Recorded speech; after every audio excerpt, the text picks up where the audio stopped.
Imagine a time when certain voices were systematically silenced, yet a movement rose up and reshaped society using the sheer power of spoken words. How could women, without direct political power, influence an entire nation to grant them the right to vote? It is a truly inspiring story of change. Suffragist oratory had a profound and transformative impact, fundamentally changing public opinion, mobilizing widespread support, and directly pressuring lawmakers to secure women's right to vote in the early 20th century. It was a powerful force that moved the suffrage movement from the fringes of society right into the mainstream national conversation.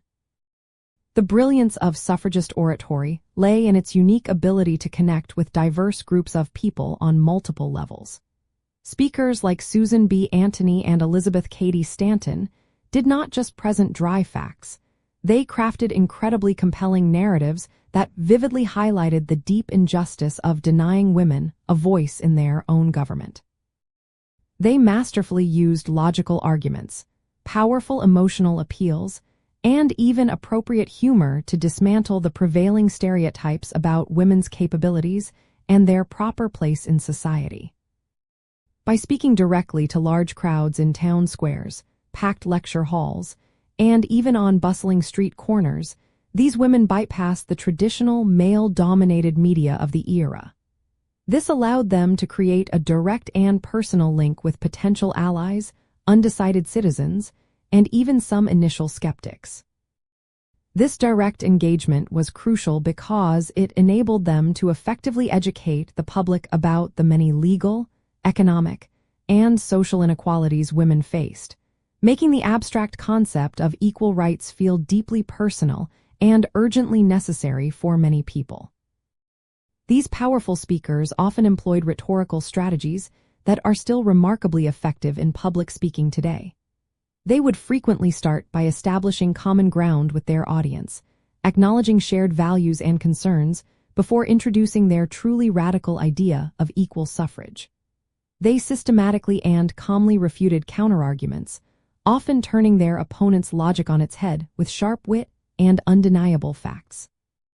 Furthermore, they actively encouraged other women to find their own voices, training them to speak publicly and confidently, thereby multiplying their persuasive impact across the entire nation.